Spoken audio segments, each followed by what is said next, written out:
attention because these three people have promised to speak with absolute candour. Life behind the Battlelines in the Labour Party. And we are all on the stage determined to take this in the next hour beyond newspaper commentary because we are here to celebrate the power of public argument through books, in particular their books. All three have had a term in politics and come through more or less scathed or unscathed. James Button, to my immediate right, spent the briefest time in politics of these three. An aged journalist, he was lured to Canberra to be Kevin Rudd's speechwriter, a dangerous assignment. And what he learned on that assignment about himself and Rudd and Labour and his father is the subject of Speechless, a year in my father's business. Welcome, James.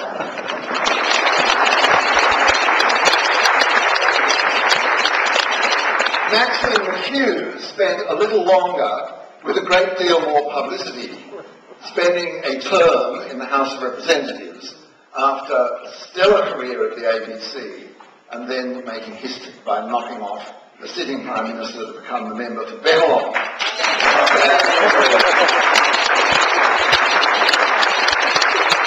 What she learned in Canberra about herself, Labour, Gillard and Rudd is the subject of her memoir, Tales from the Political Trenches. Welcome, Maxine. Geoff Gallop spent most of his life, or his former life, in politics. And by my reckoning, he should, in 10 days or so, be stepping down after a decade as the Premier of this state and handing over to his successor in an orderly kind of fashion. The kind of fashion the Labour Party loves so much, the sort of orderly and friendly passing on of power from one supreme figure to another. But instead, Geoff left politics 6 years ago to battle depression. And since then, he has been writing about and thinking about and talking about politics and public administration. And the fruits of that thought are collected in Politics, Society and Self, occasional writings. Geoff Gallop. Geoff, welcome.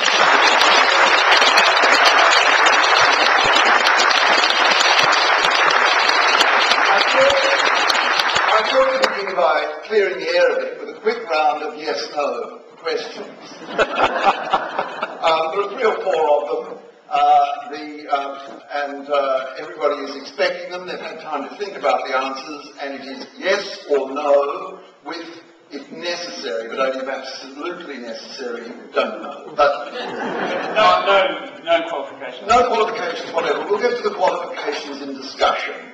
If you're lucky, I might just leave you out there hanging to dry. But no, we'll get to the qualifications. Okay, question number 1, does Labour have a hope in September under Gillard? Jones? Yes, possibly. Oh, sorry, David, I don't believe in the black and white either of you. You've got to play the game. Maxine? No. Would Labour have a hope or a better hope under Rudd? Jones? No. Geoff? No. Max? Don't know. Will Rudd run before the elections, Jones? No. Geoff? No.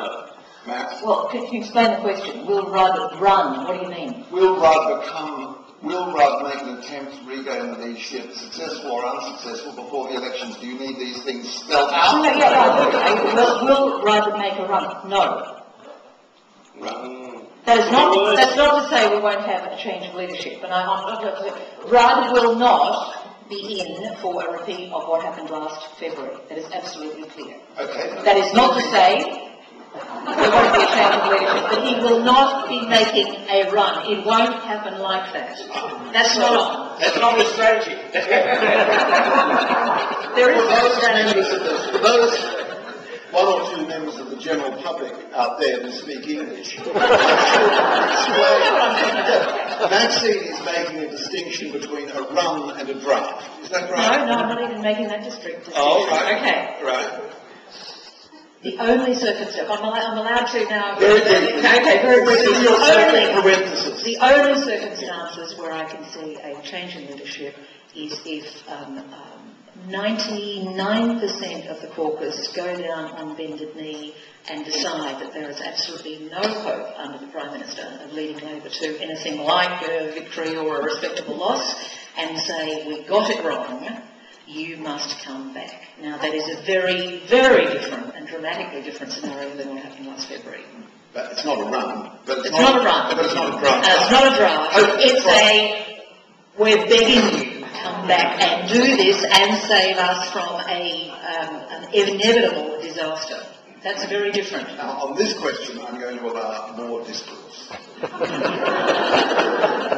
Kind of you, David.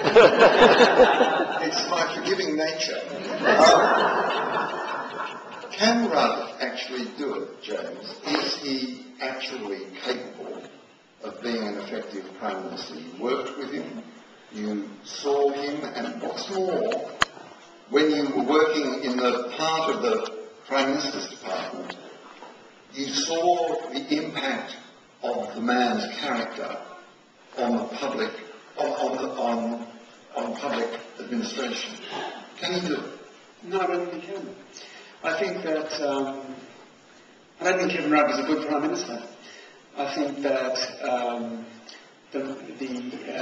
he and the government did well on the GFC, but after that, huge mistakes were made, huge opportunities went begging, in particular over climate change, but also over health, and in a whole bunch of areas, because Kevin Rudd took on too much, and he failed to find he did so much that in the end a whole bunch of problems piled up in 2010, and climate change, the Henry tax review, the mining tax, the government fell into paralysis and chaos, and that was Kevin Rudd's fault, most of all.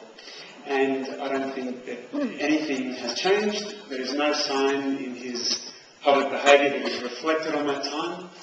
And, frankly, his behaviour at the moment is it's all about him. And I don't see any loyalty to the party. And, no, I don't think he can do it. Geoff, as a question of character, does this man have the character for that job? No, I don't think he does. And I think there's two factors here. I personally thought it was a bad thing when he was knocked off as Prime Minister in 2010, rather than adopting a different strategy to try to tame the sorts of edges that James has talked about. And I think that was bad for the Labor Party to do that, and there was an alternative way to tackle it. That being said, it's very, very clear that one of the key requirements of leadership in politics is to build a team, is to bring people together, to have stakeholders that have confidence in you, and I just don't think he has that character. He just doesn't have that ability to have a team that can be united, that can be positive, and every person I talk to that was involved, and there's James's book and even elements in Maxine's book indicate to me that this is not a person that is well placed to lead the Australian Labor Party. Not your view though, Maxine. Oh, look, let's have a look at where we're at. 30% of the primary vote. 26% is what Labor is on in New South Wales. In the Prime Minister's home state of South Australia, the vote's around 25%. We did well in South Australia at the last election. Why does everyone think this is the case? My argument is that it's because our parlour state has much to do with this act of violence and deep illegitimacy that goes back to June 2010. It was a thoughtless act of ambition and vanity engineered by a handful of people, not the entire caucus, not even a large section of the caucus, most of whom did not know what was going on until they heard about it on the ABC News at 7 o'clock on the Wednesday evening. We are paying a price today for knocking off a first-term Prime Minister. Now, where James and I will agree is that there were some deep problems in 2010 My argument is this, David, that there was nothing that was not being worked through. In fact, the untold story of mining tax is that a lot of that complexity was being worked through right up until the last hours that Rudd was being knocked off. That's one question about that. And there will be PhDs... Until suddenly, BHP said... Well, not suddenly. Cloppers rings Rudd some days before he's knocked off and said all bets are off, and he's been told to do that by Jack Nasser. Another very big part of that story. So there's a big corporate play going on there as well. But quite frankly, the person who should cop the blame for this, and this is exactly what is playing out now, that is the Treasurer. I mean, Rudd was the micromanager, so much of a micromanager that he actually told Swan to get this right. He was the one who told his Treasurer, go out and do this deal, but I want the major resource states on side, and I want at least one or other of the major resource companies on side. Rudd gets the shock of his life when he gets to the COAG meeting in April, when Colin Barnett says to him, we're not on board with this. Whose job was it to get this right? Maxine, it was the Treasurer's. Maxine, you cannot contract out leadership. It's just well, where does the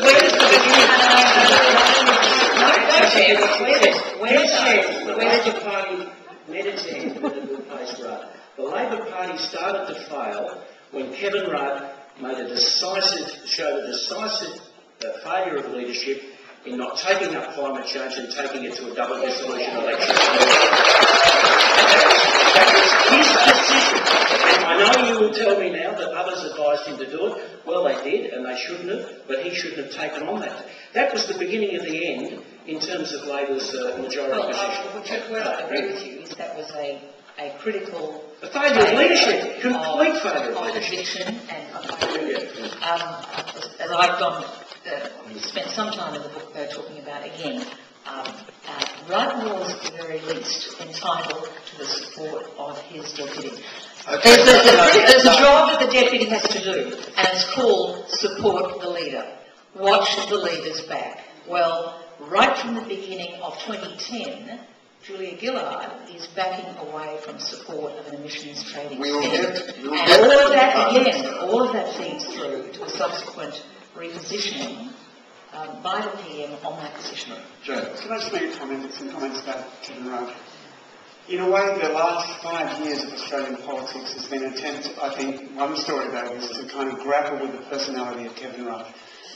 Kevin Rudd, 7 ministers in 2012, in that 2012 challenge, 7 ministers said they could not work with Kevin, made really intense criticisms. 4 of them at least said they would never work with him again. This is a very diverse bunch of people. Some of them are quite mild-mannered people, not all party apparatchiks or haters, all those things that are thrown at Labor Party people. Firstly. Second thing is, in the 2 challenges, or the non-challenge of 2010, read Barry Cassidy's book, The Party Coup. He said that the idea that this is some faceless men coup is a furphy. Party numbers counters had never seen the numbers fall more quickly, and it was Rudd who drove them, said Barry Cassidy. It was his personality. He was autocratic, exclusive, and flat-out abusive. That was their Cassidy's words after ringing many, many people as he wrote that book. In 2012, Rudd got one of the smallest votes in a caucus election of all time. In the 20 most marginal seats, the seats that people said would go to Rudd, those backbenchers would go to Rudd because he was going to get them re-elected. 5, in a Sunday Age poll, 5 people voted for Rudd at those 20 most marginal Labor seats. There is something going on here. It is a pattern. It's a really strong pattern, and it's about the personality of Kevin Rudd. I don't like to say that, but it's just the truth. But can I say to all 3 of you that when Kevin Rudd appeared in 2006 as Leader of the Opposition, what he appeared to be was absolutely what this country was looking for as a Prime Minister. He fulfilled the bill. And he, from that point, for the next 2.5 something years, he was firstly the most popular Leader of the Opposition, then he was the most popular Prime Minister this country's seen. There was something there which the Australian people looked at and really liked. And is it possible to rekindle that now? Well, of course, you can't go to the people and say that the biggest moral challenge facing the world is climate change and then back off. You cannot. I think that is so fundamental to the failure of his leadership. That being said, I think the Labor Party itself should take a fair few of the criticisms on that. I think that was very important, though. You know, the electors were really rattled by that decision, and I think it was downhill from there, really, in terms of their position in the electorate. Maxine, resuscitate? Well, I mean, Rudd is, as we know, Rudd is still a very popular figure. I think the interesting question is why. Since my book came out in November, I talked to a lot of groups, and I call it the great Australian fantasy, and that is that we have leaders who aren't the current leaders that we have. On the Conservative side, people say, we'd really like Malcolm Turnbull to be leading the Liberal Party, and then many others, not friends, say we'd really like Rudd to be leading the Labor Party. And then I think the next bit of the fantasy is, because we have such a nasty, vicious, acrimonious, political climate at the moment, the next part of the fantasy is that kind of Rudd and Turnbull sitting in leather chairs in a cloggish room and, talk about policy and, sort the country out between them. Okay, that's not what we've got. I would like to think we can get, I'm sure we all agree on this, I'd like to think we can get beyond the question of popularity, personality. It's about reviving some respect and a bit of civic discourse around what should be a contest of ideas. And this is what I've taken some time to talk about in my book. One of the disillusioning things for me when I got to Canberra, for the intense but brief time that I was there, was that in fact we all seem to go weak at the knees about having this robust contest. And this is true across the Parliament. And it's not because, I still puzzle over it. It's not because there's there's plenty of bright people there, plenty of conscientious people there, energetic, most of them there for the right reasons, they want to serve. And they have all sorts of interesting internal discussions about this. But if you look at the structures we now have in the media, as I always say that you got maximum KPIs, your key performance indicators were ticked if you went on Sky News first thing in the morning and basically lambasted your opponent in the most banal of terms, rubbish lines that have been written by, someone in the communications office, in the PM's office or the DPM's office that morning and repeated ad nauseum. And then the rest of us, listen to this and get frustrated and say we're being shortchanged here. But you can't, as we are. Maxine, you can't take personality out of politics. I mean, no, I'm not suggesting that. But leaders, the public are interested in personality because they know that when they see a political leader, they're not just getting a set of ideas, they're getting a person. And that person, they want to know how they're going to run the show. They're going to want to know how they're going to respond to a crisis. They want to know whether they will deviate and whether they do, how they explain that. This notion that it's all just ideas, of course ideas are fundamental, but they're carried by people. And to argue that it should just be about ideas and we don't concern ourselves with the personality of those who want to be leaders is just ludicrous. Well, I'm not suggesting that, Geoff, but you might consider one is we have changed leaders and nothing has changed. We have changed the personality. The drama's personality have changed on the stage, but the play is still the same. Let's put that question to James, because here's a person who was hired to put ideas into words, put words to ideas. A wonderful moment in his book where a public servant, he sees a public servant's scribble on some briefings for a speech. This needs to be prosed. Yeah.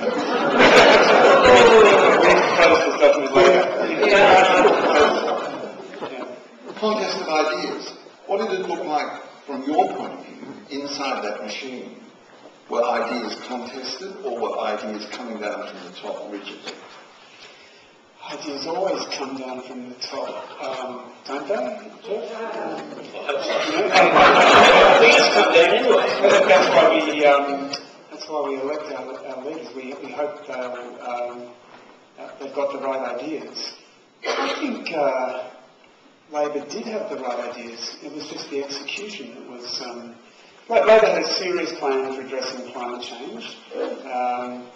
Right now we have, as a result of that, through much pain and backing and forth and timidity at times, but finally we have a carbon price in Australia. We have a scheme that in world terms is high quality. It's going to be, if thrown out in this election, it's going to be demolished, and we'll go back to God knows what, with the biggest problem of our time. But that was an idea that Labor came into power with, and I think that it genuinely wanted to do something about that, but when things got very tough, I think Geoff's right. I think the failure to go to an election on climate change at the start of 2010 was a huge problem. And I think there were other areas where Labor also had lots of plans, things it wanted to do. So I think it was the execution of the right problem. I want to ask you about the Labor Party. Does the Labor Party, more than other parties in this country, have a particular problem with succession? Or is this endemic to our politics? If I can just jump in, it never did in the past. If you go to 1982, when Bob Hawke supplanted Bill Hayden, that was brutal. That was brutal, but that was the first time, Geoff, correctly, Maxine. I think Labor used to hand over in this very orderly fashion, quite too orderly probably, but then since then it's just... I think politics has got ahead of the organisational structure for selecting a leader. I think leaving it to caucus is not a good strategy, I think, anymore for a political party. We've seen change in other jurisdictions where the mass of the members elect the leader. And that locks that leader in pretty well, because if you have that approach, of course, one of the consequences is very hard to get rid of them, as they now know in the UK with their system. But that's where politics is going. It needs to embrace the people more generally, and I think putting it in the hands of the caucus is not the best way to elect leaders, and I think that structural issue should be addressed by the Labor Party. But in the old days, Maxine, the faceless men, the original faceless men, Taunts, were directed at a party executive that decided who was the leader of the Labor Party. And one of the great battles inside the Labor Party was to get the choice of the leader taken away from the executive party and given to the parliamentary caucus. That was considered at that time a huge advance.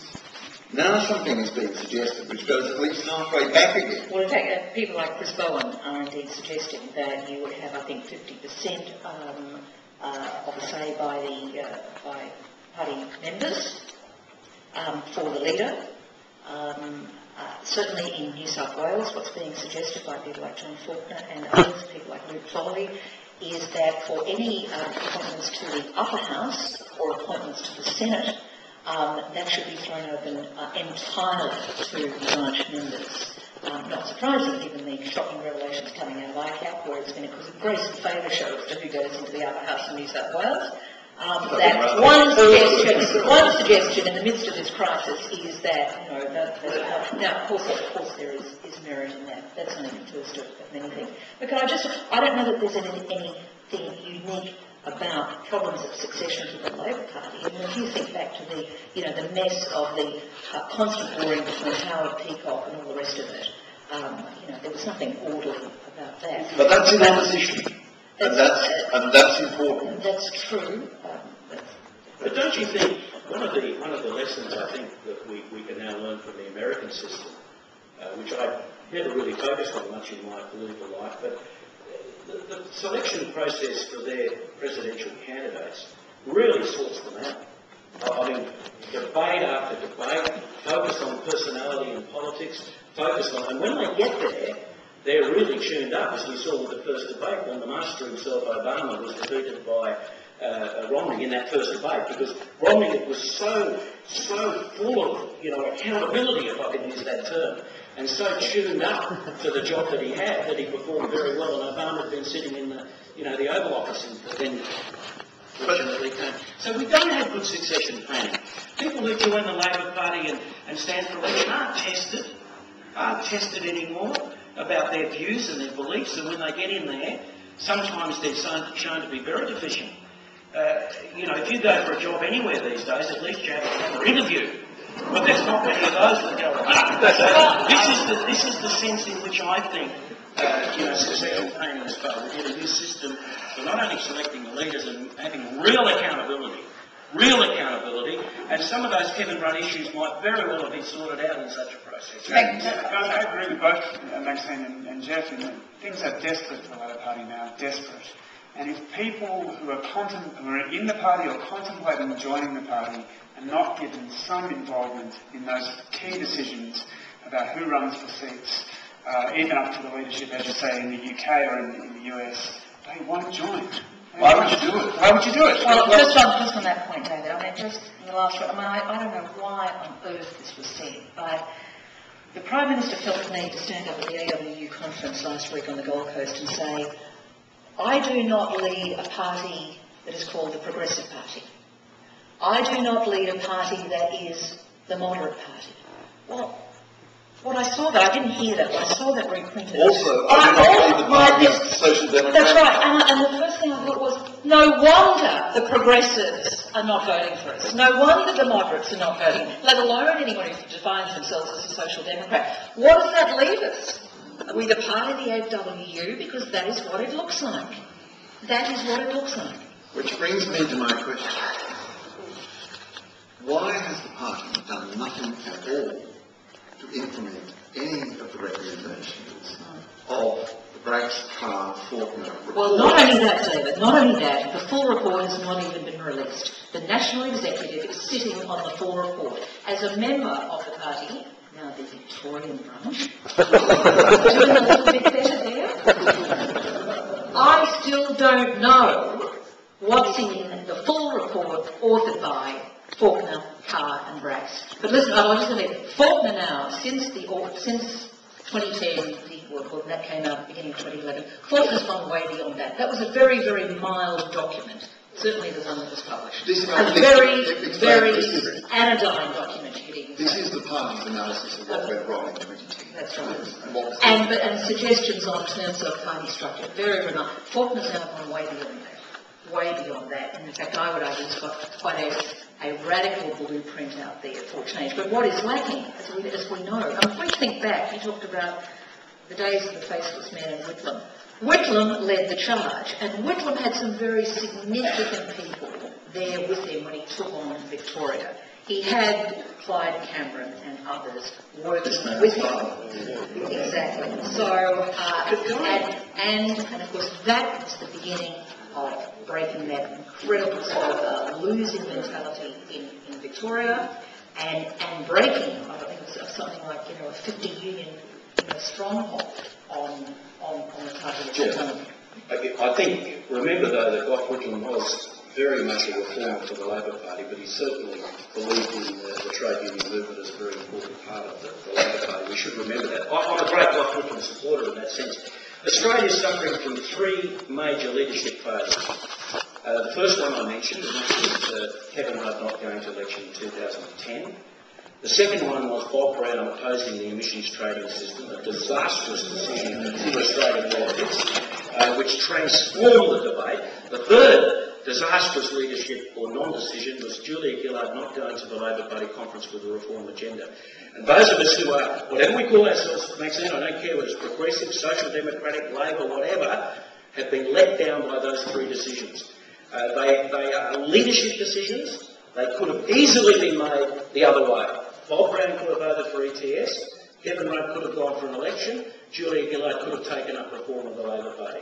And they didn't. And I think we're going to be the losers as a result of those three decisions. James? Yeah, just picking up that point. If you look back through Labor Party history, whenever the Labor Party has gone into opposition for an extended period, going right back to Chipley, the leader of the opposition has reformed the party. I think about Whitlam in the 60s and 70s, Bill Hayden in the late 70s and early 80s. Going, as I say, Chipley and Curtin, major fight to wrest the party back from New South Wales, the famous, what's his name? Thank you. And every time in opposition, the party has gone through this hard slog to make itself electable again. Kim Beazley didn't do that between 1997 and 2004. and that was a huge loss to the ALP, and we're still feeling the consequences of that now. Paul Keating once said, the Labor Party is like a bike. You've got to keep pedaling or it falls over. And after May 96, the party stopped pedaling. Now, I'm going to start opening things over to questions, because I know that people are going to have lots of questions. Questions. In the middle there, in a jumper against the cold.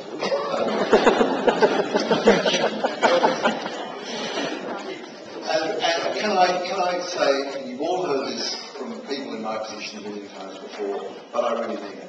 Let's keep the questions really brief and no statements, please. Let's make it questions. Thanks. Given that most of you aren't very optimistic about Labor's chances at the next election, I'm really interested in what you think the Labor front bench will look like in opposition. Who will we see leading the Labor Party after the next election if they don't win? Well, they're both predicting. It's a truly pessimistic question. For Labor supporters. Let's start with Maxine.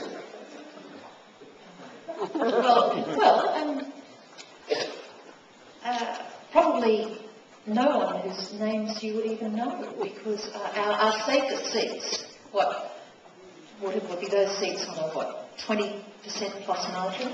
There are a lot of people in those seats you've never heard of. They might be the only ones who are left. I'm serious. Some of our next generation, some of our best talent, and some of our next generation of leaders are in seats that on current figures, if those figures do not change, they'll be polishing up their CVs. They will not be in the Parliament. This is the tragedy that we're faced with. Of course, I believe in Antonio Gramsci's view of optimism of the will and pessimism of the intellect. So that's why I said possibly Labor could win, because as soon as you say they're not going to, it won't happen. And I'm very fearful for the Australian nation with a change of government. Very fearful about what will happen. If Labor do lose, and I'm putting on my analytical hat, I suspect Shorten will be elected leader.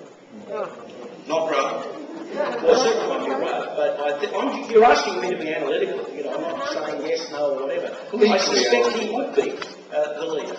Let me say something heretical here. I think we now have such we've got such an institutional problem with the broader Labor movement, and that includes the trade union movement. I think it is going to be exceptionally difficult for either Shorten or Combine, whose careers have been built almost entirely on their trade union backgrounds, to actually successfully lead a future Labor Party. Because, as I say, the trade union movement, that the great pity of this period is that they have not, again, renewed and looked internally and done the hard work. I mean, I find it you've misunderstood me. It's the institutional background that I think will be considered a considerable handicap to their wider success in the community. It's not what we in Labor think, it's whether they can actually build the kind of coalition that Whitlam did, that Hawke did, that Keating did. We are talking to a smaller and smaller group of people. I am not interested in the Labor Party being a wholly owned subsidiary or one or other trade union party, trade union. That is where we're at the moment. James. It's not the party I joined. Maxine is dead right. I think that the Labor Party will become a sectoral party if we're just a trade union party. I like Greg Combay. I wonder if we could have an excellent to China, someone like Combay or Bill Chilton, that they want to see, precisely because they have been trade unionists, that they could actually engineer an amicable divorce, a friendly divorce. It happened in Sweden, where the Trade Union Congress and the Social Democratic Party actually agreed to go separate ways. Well, I agree with that, and I think Combay is the more likely. Right, let's take another question. Yeah. We've heard that Kevin Rudd was a bad Prime Minister. Is Julia Gillard a good Prime Minister?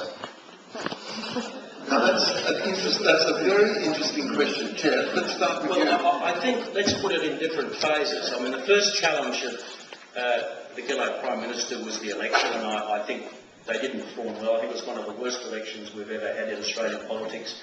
And so, you know, being a leader, she would have to take some responsibility for that. I think after the election, when you had to negotiate an alliance to create a government, performed extremely well, and I think that was a great achievement.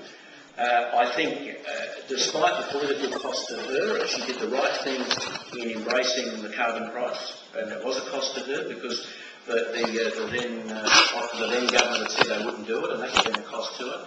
I think, generally speaking, they haven't handled their major intergovernmental issues as well as they could have.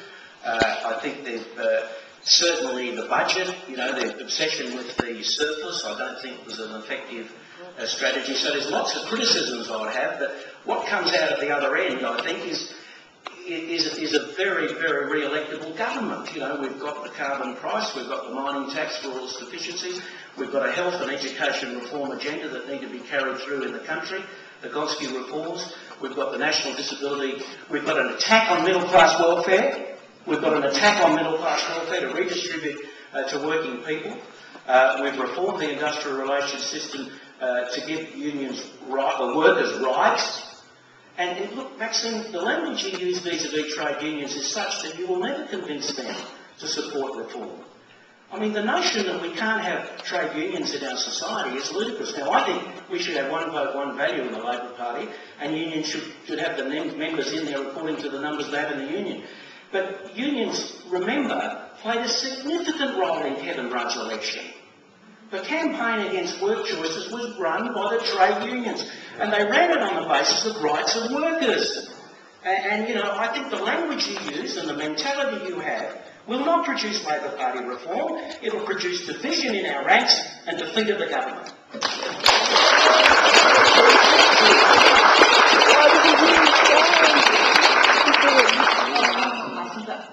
I agree with Geoff. You just put entirely the proposition that I've been arguing for a long time. The question is but your description of Conway and Shorten is certainly, I don't think it's based on fact. It's based on what they've shown as right. Your assessment seems to be an anti all those who oppose Rudd assessment rather than Labor Party assessment.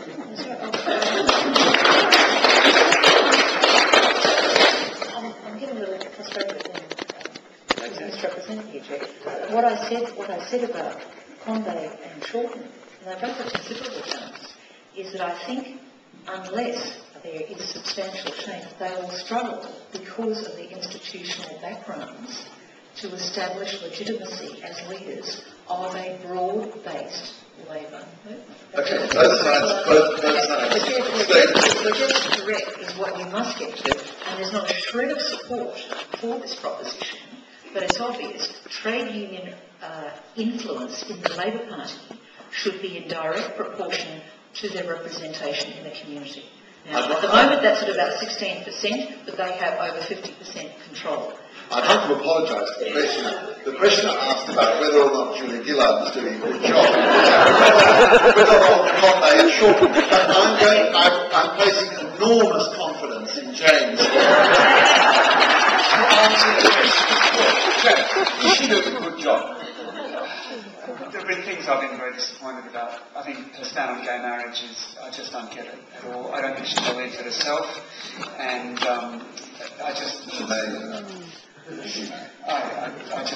don't think so.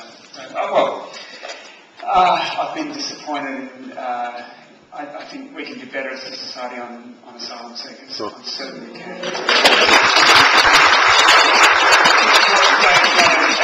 A complicated issue it is, but I'm sure we can do better than where we are now, and I think Labor has responsibility there. I think Julia will never, sadly, get over the circumstances under which she took the job, but I don't believe that it was her fault. I think she did what she had to do at that time. I don't think she's a liar. I think she's an honourable person. But she has never gotten beyond that, and I think it's made her more cautious than she would normally be. But to repeat what Geoff said, I think some of the things they've done have been excellent, really good. Can I ask a question around the panel quickly? Would we be not here this afternoon, or not talking about these things, or not talking in such apocalyptic terms, if she had simply won 3 more seats in 2010? Is that really what we're talking about? No, can I answer that, David? No, we're talking about something far more. So why are Labor Party people so depressed at the moment? It's because there may not be a lasting legacy from this period. I mean, the test of the worth, the value of a government is surely what endures after that government is gone. Now, almost nothing was unwound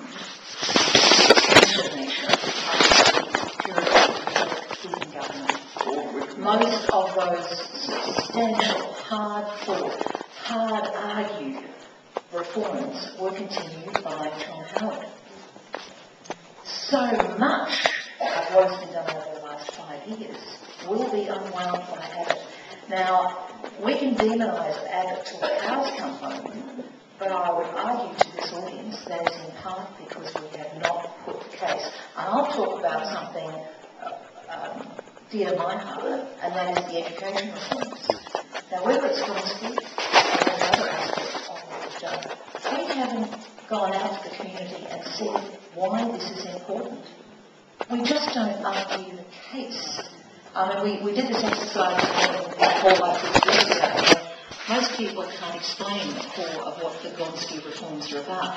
But the government is saying to all of you, we think, you should back the idea that we spend another $6 billion in our schools. Now, that may be the right thing to do, but it would be a really good idea if we argued the case. Because the Gonski reforms are going to be, it's withering before our eyes because we've not explained it.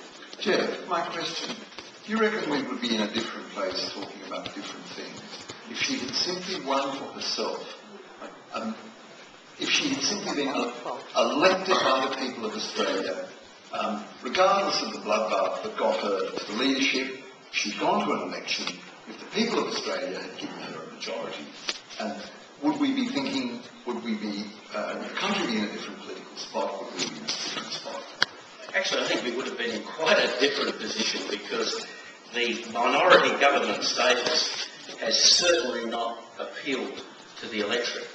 And I find that quite disappointing, actually, because the 2 independent members of Parliament, Windsor and Ocher, I think are exemplary parliamentarians. I'm really shocked at the commentariat attacks on those independents. They have tried to raise the status of the debate in the Parliament. They have fought hard for reforms like proper parliamentary debates during the election, leadership debates during the election campaign, political finance reform, etc.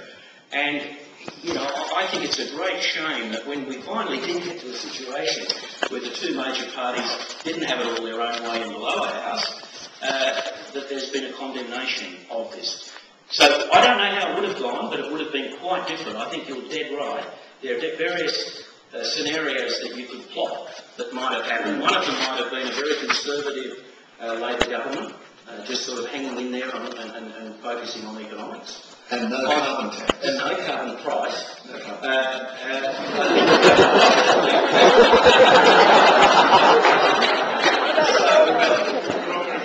on the other hand, with the Senate being, as still would have been a very strongly Green-based Senate, there would have, I think, been pressure for change. I think it has changed things enormously. I'm disappointed in a way because we should get used to the fact that the electorate might produce funny results. And we've got to learn how to deal with that. And she dealt with it brilliantly as the leader at the time by getting in the team, negotiating extremely wisely, I thought, with the different parts.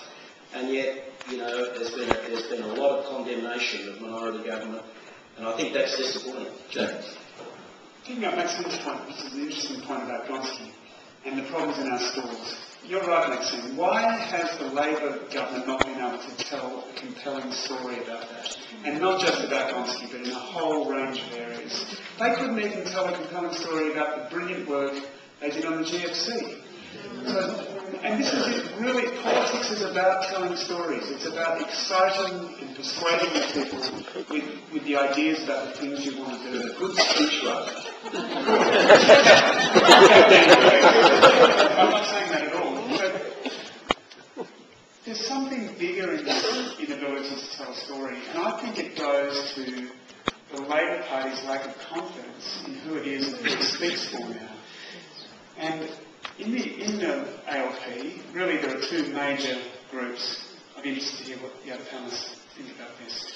But there's the inner city left, the intelligentsia, the middle class left, and then there's the people who have to work for a living, as Rodney Cavalier once put it. The great Labour equation. You know, the left intelligentsia and the people who have to work for a living.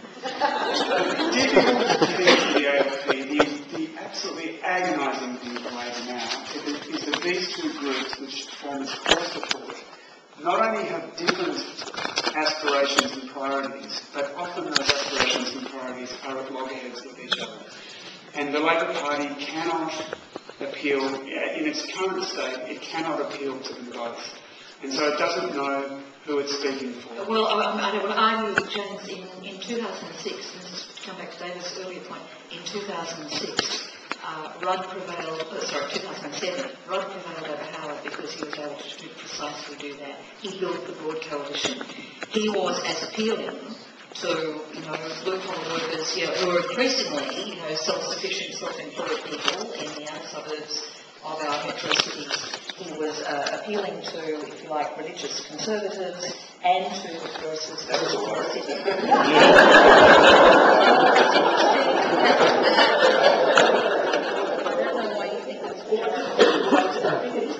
Because James mentioned the same-sex marriage issue. Now, I say this both as a Labor Party person that wants for Labor to maximise its vote, and I say it as a Labor Party person committed to human equality. And because of religious conservatism, like Kevin Rudd and Julia Gillard, or whatever in Julia's case, whether she believes or not, locked in, and we have sacrificed an enormous opportunity to create goodwill in our community. And that's what a political party should do. And the opposition to same-sex marriage, I find it staggering. And it's religious fundamentalism gone mad, and why the Labor Party sold out on that issue in terms of the voting impact, that is not a case for a conscience vote. It is not a case for a conscience vote. I mean, there are many people in the Labor Party that might have believed over the years that the privatisation of assets was going to lead to all sorts of terrible problems, but they had to go along with it because the majority of the caucus said so.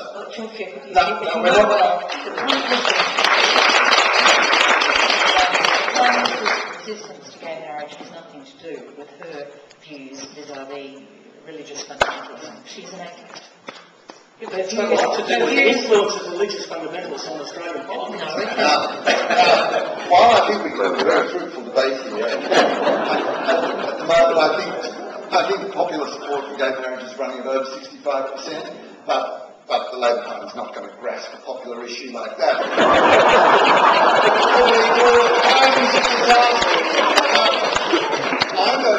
I'm going to invite you as a questioner to speak as long as you like. Because I can't get the answers down in manageable silence.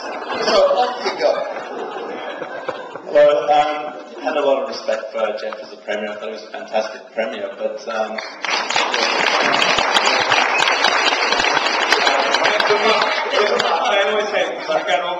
there is always a but, isn't there? What's happened since then in WA? I mean, we had corruption scandals. We've come to the point in WA Labor where people are embarrassed to use the word Labor. I mean, it's such a toxic word that even Julia Gillard's persona non grata here. It's WA Labor, it's not the ALP in WA anymore. What's happened? Well, I think on the corruption issue, I just ask you to reflect upon this, that the powers of the Corruption Commission in Western Australia exist because of a Labor government. And they didn't exist under the Liberal government, and we transformed the Corruption Commission so it could find these things out, whether it was Labor people that were involved or whether it was anyone else. So I just ask you to reflect upon that. I'm hugely disappointed. Obviously, New South Wales is probably the reason Labor may very well lose the election because of the inquiry that's on a daily basis. And David may know better than me, but this is just the first of 3 inquiries, I understand it.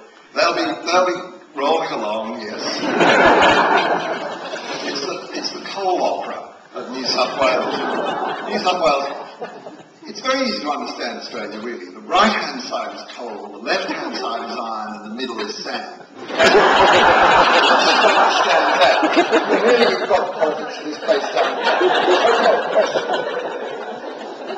Okay, My question is simply this. The Australian Labor Party says that it stands for the ordinary bloke, the ordinary woman, the working family, what they now call the working family. That surely is 3/4 of us. Why is it that the Australian Labor Party is not in power for 3/4 of the time? And I am not a Labor supporter.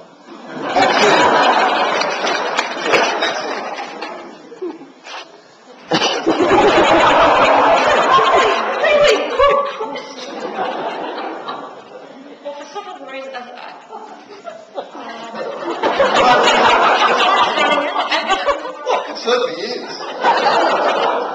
I think we have stopped being a broad, inclusive, tolerant party. I interview a young Chinese Australian towards the end of my book. He's a young lawyer in Sydney, member of a local government authority, and politically ambitious, wants to get into federal politics. And he said, look, I believe in equal opportunity and I believe in social justice. The Labor Party is my natural home. But he said, if I look at where I sit here, the Labor Party wouldn't touch me. They wouldn't even think of approaching me to be a candidate. Why? Because I wasn't involved in Young Labor at university and I don't have any institutional backing. That is, I don't come from a significant trade union. So he sort of kind of sits as an independent, but he is just the sort of person to see that we should be going out and recruiting and nurturing and hopefully, backing that person to take their place in the federal parliament. But we have become a smaller party that is playing on an increasingly smaller stage.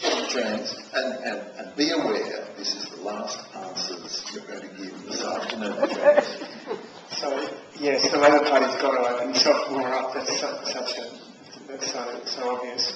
At the same time, I think people who care about the Labor Party need to get involved. If you look back at the periods when Labor has done well, Labor Party has always had this closed-off quality. It's always resented outsiders. It's always had this sense of, mistrust of people coming in. I certainly can speak for that in Victoria. But people outside said, no, we're coming in. We're going to get involved. And, to plea to people in this hall, if you care about the ALP, don't be put off by the fact, as off-putting as it is, that there are faceless people and apparatchiks. They'll always be there. But part of Labor's problem is that a lot of people who formerly cared about the ALP have left them behind. And, the ALP need people to actually roll up their sleeves and get involved. Well, I think there's definitely an absolute necessity for organisational reform in a whole range of areas, and that has a real impact, I think, on the ability of the Labor Party to attract new members and all that sort of thing. But in terms of the beautiful question that was asked, it is true, and that's the question I often ask. The working class, and we know all the sociologists tell us they don't exist anymore and all that sort of thing, but they actually don't do. They're employees. Many of them now may be more self-employed, but they're still very dependent on the marketplace, for the incomes that they have. And they need a government that will look after their health and education systems. And I think that has to be the focus of the Labor message. The focus of the Labor message is fairness, is a fair go for particularly working families through health and education are the two big ones. Medicare carried Labor victories for, a couple, 2 or 3 elections. So I think Gonski and the health reform should be much higher up the agenda so that we can actually win the environmental argument. And I agree with Maxine, if you're going to sustain these efforts, you've got to go from one government to the next and they stay there. To keep the carbon price in place, the working class have to support it. And for the working class to support it, they've got to feel that the government that's there is supporting them. But finally, I'd say that, let's face it, I'm your absolutely classic academic nerd, and I became the leader of the Labor Party in Western Australia. And I have enormous loyalty towards the party, and I became a bit edgy when Maxine was implying that someone like Greg Combay couldn't take the big picture. When I was taking reform of... You did say that. You said that he's the sort of person that would not be able to present a generalised picture. Now, he supported my reform of trade unions in Western Australia. He was a trade unionist, but he supported reform. And I think that the style and language you've now opted into, Maxine, is not going to be good. We've got to support the party, and if we don't, we're going to get Abbott and these little piddling arguments about leadership, which will never be resolved. And the question was asked, why doesn't Labor do this? Well, when I see the Federal Caucus, every day I see disunity. And why is that disunity there? Because one group want to have another leader. It's as simple as that. They will never present a unified front for social democracy while there's division, and while that division is being fed by ambition.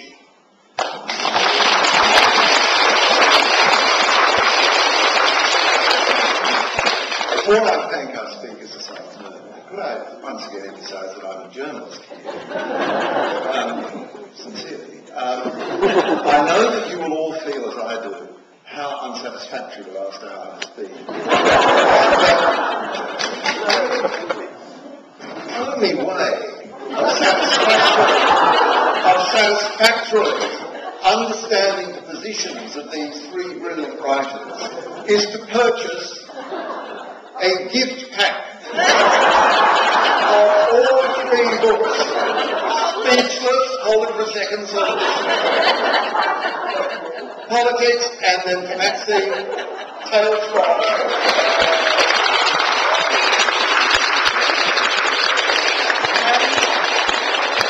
In the next half an hour, from this point on for the next half an hour, there is an absolutely astonishing opportunity for you to not only purchase their books, but to have them sign their books.